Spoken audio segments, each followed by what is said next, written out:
दोस्तों, वीडियो को अंत तक ज़रूर देखें। इसको देखेंगे तो बहुत ही जल्दी आपको ये सभी चीज़ें याद हो जाएंगी। याद करने का अच्छा तरीका बताया गया है। जय हिंद दोस्तों। आज हम विज्ञान की एक और नए टॉपिक की ओर चलते हैं, जिस टॉपिक को हम कहते हैं ब्लड। आज मैंने लिया है ब्लड। आज हम आपको इस तरीके से पढ़ाएंगे कि एक ही बार पढ़ने के बाद आपको सभी चीजें याद हो जाएंगी। आइए देखते हैं। ब्लड मीन्स रक्त। रक्त है क्या चीज? तो रक्त क्या चीज है? रक्त एक तरल संयोजी ऊतक है। रक्त क्या है? एक तरल संयोजी ऊतक।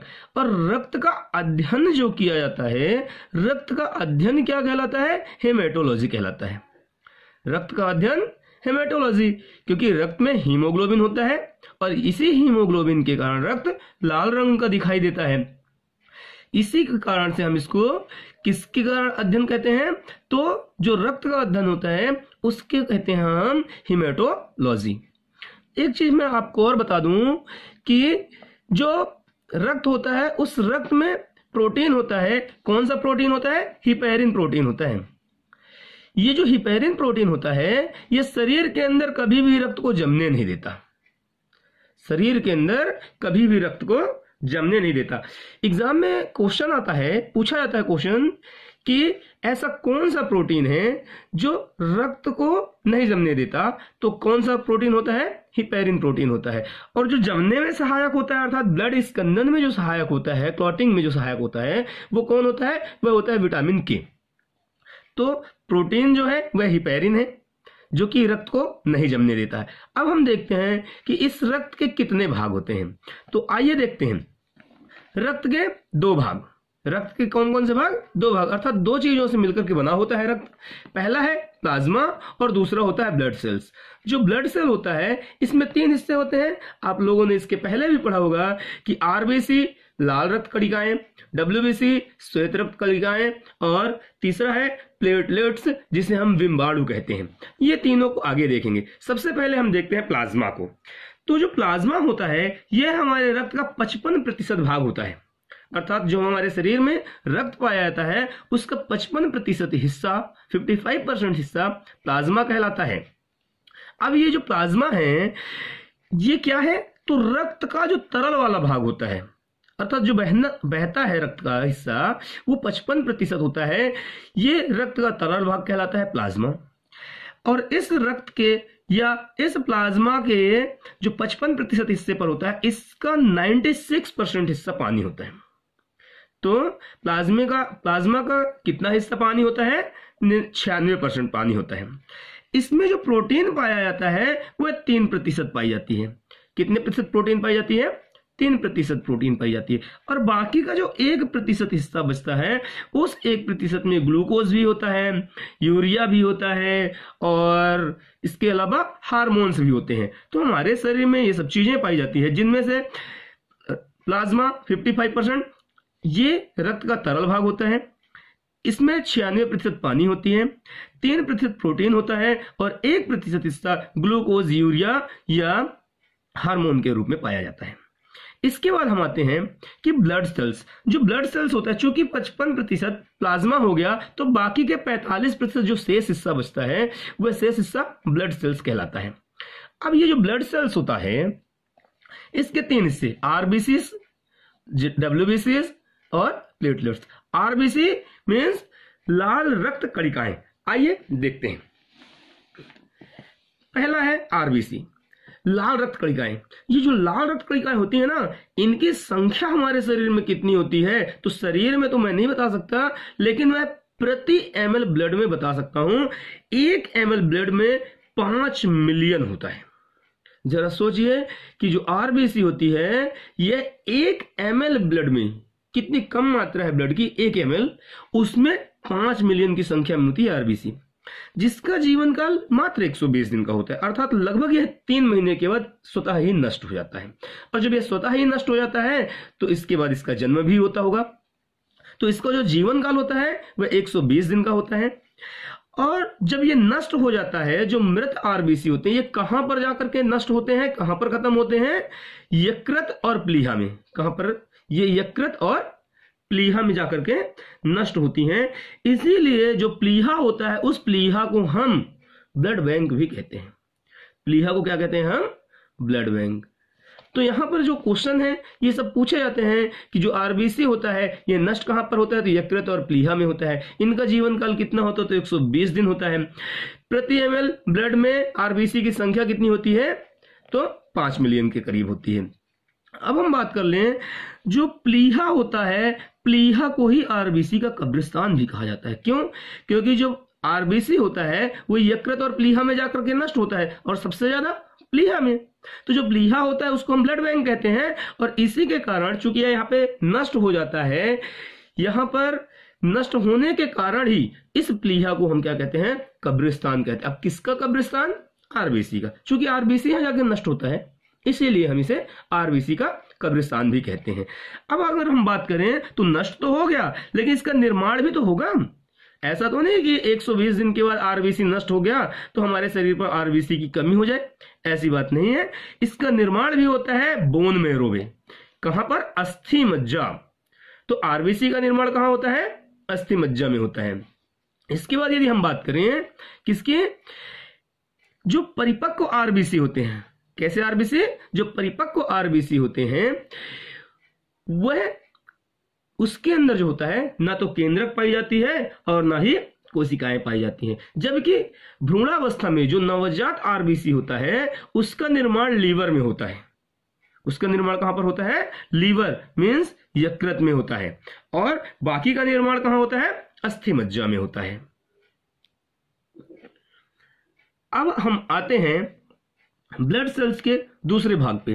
दूसरा भाग क्या था? डब्ल्यूबीसी। दूसरा भाग है डब्ल्यू। पहला था आरबीसी, दूसरा है डब्ल्यूबीसी, श्वेत रक्त कणिकाएं। ये जो श्वेत रक्त कणिकाएं होती हैं इनको शरीर की सेना कहा जाता है।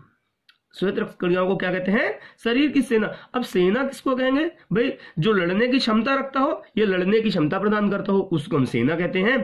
तो जो डब्ल्यूबीसी होती है उसको शरीर की सेना कहते हैं। कारण ये है कि जो डब्ल्यूबीसी होती है यह रोगों से लड़ने की क्षमता प्रदान करता है। जो शरीर है हमारा, हमारे शरीर को रोगों के प्रति लड़ने की क्षमता कौन जागृत करता है, कौन पैदा करता है? वह होती है डब्ल्यूबीसी, श्वेत रक्त कणिकाएं। इसीलिए इसे हम क्या कहते हैं? शरीर की सेना। पर इनका जो जीवन काल होता है बहुत ही कम दिन, मात्र 2-4 दिन। 2-4 दिन के अंदर ये जन्म लेते हैं और ये मृत भी हो जाते हैं। लेकिन यही डब्ल्यूबीसी 2 प्रकार के होते हैं। डब्ल्यूबीसी कितने प्रकार के होते हैं? 2 प्रकार के। कौन कौन से? भैया देखिए, एक है मोनोसाइट और एक है लिम्फोसाइट। जो मोनोसाइट होता है यह सबसे बड़ी डब्ल्यूबीसी कोशिका होती है। तो क्वेश्चन पूछा जाता है एग्जाम में कि सबसे बड़ी डब्ल्यूबीसी कोशिका कौन? तो मोनोसाइट। सबसे छोटी डब्ल्यूबीसी कोशिका कौन? लिम्फोसाइट। जो मोनोसाइट होता है जैसे ही जीवाणुओं को देखता है, जैसे ही बैक्टीरिया को देखता है यह तुरंत ही उसे नष्ट कर देता है। कौन?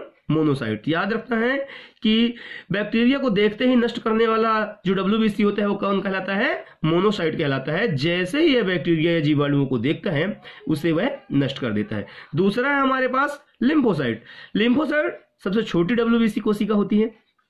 यह एक प्रकार का रसायन स्रावित करता है। जो लिम्फोसाइट होता है हमारे शरीर के अंदर एक प्रकार का रसायन स्रावित करता है और इस रसायन को हम एंटीबॉडी कहते हैं। जो रसायन स्रावित करता है लिम्फोसाइट, उस रसायन का नाम क्या है? एंटीबॉडी। ये जो एंटीबॉडी होता है जीवाणुओं से लड़ने की क्षमता उत्पन्न करता है, अर्थात जीवाणुओं को नष्ट करता है। तो हमारे शरीर में जीवाणुओं को नष्ट करने का काम कौन करता है? एंटीबॉडी करता है। और एंटीबॉडी कहां से स्रावित होती है? वह डब्ल्यूबीसी के लिम्फोसाइट वाले भाग से, अर्थात डब्ल्यूबीसी का जो दूसरा हिस्सा है लिम्फोसाइट, उससे एंटीबॉडी उत्पन्न होती है। और यह एंटीबॉडी हमारे शरीर को रोगों से, जीवाणुओं से लड़ने की क्षमता उत्पन्न करता है। इस प्रकार से जीवाणुओं को क्या करता है? एंटीबॉडी नष्ट कर देता है। जो एंटीबॉडी है वह क्या है? एक प्रकार की प्रोटीन है। जो एंटीबॉडी हो क्या है? एक प्रकार की प्रोटीन। तो एंटीबॉडी नामक प्रोटीन का स्त्रावण कौन करता है? तो लिम्फोसाइट करता है। इसकी जो संख्या होती है लगभग 5000 से 8000 प्रति ml ब्लड में होती है। 1 ml ब्लड में जो लिम्फोसाइट पाया जाता है वो 5000 से 8000 की संख्या में पाई जाती है। ये मैं बोलूं कि जो WBC पाई जाती है वह लगभग 5000 से 8000 प्रति ml ब्लड में पाई जाती है। इसका निर्माण भी अस्थि मज्जा में होता है। इसका निर्माण भी कहाँ होता है? अस्थि मज्जा में होता है, जिसे अपन क्या कहते हैं? बोन मैरो कहते हैं। इसके बाद हम आते हैं तीसरे हिस्से पे। ये जो ब्लड सेल का तीसरा हिस्सा था ये है हमारा प्लेटलेट्स, बिम्बाणु। क्या कहते हैं इसको? हम बिम्बाणु कहते हैं। अब ये जो बिम्बाणु है इसके बारे में थोड़ा सा पढ़ते हैं कि यह रक्त स्कंदन में भाग लेता है। किस में भाग लेता है? रक्त स्कंदन में भाग लेता है। रक्त का थक्का जमाता है, जिसे अपन ब्लड क्लॉटिंग कहते हैं। ब्लड क्लॉटिंग मतलब रक्त का थक्का जमना। तो रक्त का थक्का कौन जमाता है? प्लेटलेट्स जमाता है। लेकिन इसके लिए हमारे शरीर में कुछ ना कुछ चीजों का होना आवश्यक है। अगर हमारे शरीर में विटामिन के नहीं है तो रक्त का थक्का नहीं जमेगा।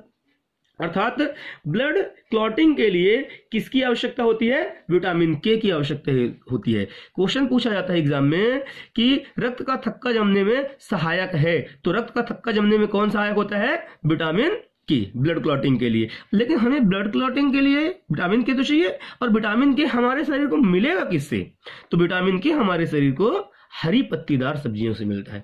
अर्थात हरी पत्तीदार सब्जियां खाने से हमारे शरीर को विटामिन के की प्राप्ति होती है। और विटामिन के उस समय पे काम आता है जब किसी को चोट लगती है या एक्सीडेंट वगैरह होता है, तो जो ब्लड है वह बहना स्टार्ट हो जाता है, ब्लड का बहना रुकता नहीं है। तो कुछ देर के बाद अगर शरीर में विटामिन के पर्याप्त मात्रा में है तो कुछ देर के बाद जो ब्लड है वह बहना रुक जाता है, अर्थात धीरे धीरे करके वह जमना शुरू हो जाता है। इसकी जो संख्या होती है, जो प्लेटलेट्स की संख्या होती है, प्रति ml ब्लड में लगभग 1.5 से 4.5 लाख की संख्या होती है। अर्थात 1.5 लाख से लेकर 4.5 लाख प्लेटलेट्स प्रति ml ब्लड में पाई जाती है। इसके बाद हम देखते हैं कि जो इसका जीवन काल होता है ये 4 से 5 दिन। प्लेटलेट्स हमारे शरीर में कितने दिन तक जीवित रहते हैं? लगभग 4 से 5 दिन तक जीवित रहते हैं।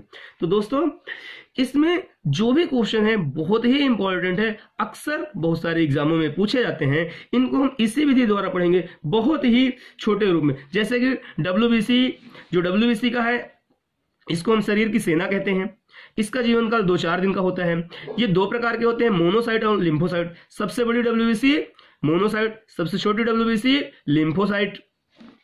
जो लिम्फोसाइट होता है वह एंटीबॉडी स्रावित करता है। एंटीबॉडी क्या है? एक प्रोटीन है, एक रसायन है, एक प्रोटीन है, जिसे लिम्फोसाइट क्या करता है? स्रावित करता है, बहाता है, जो कि जीवाणुओं को नष्ट करता है। इनकी संख्या लगभग 5000 से 8000 प्रति ml ब्लड में होती है।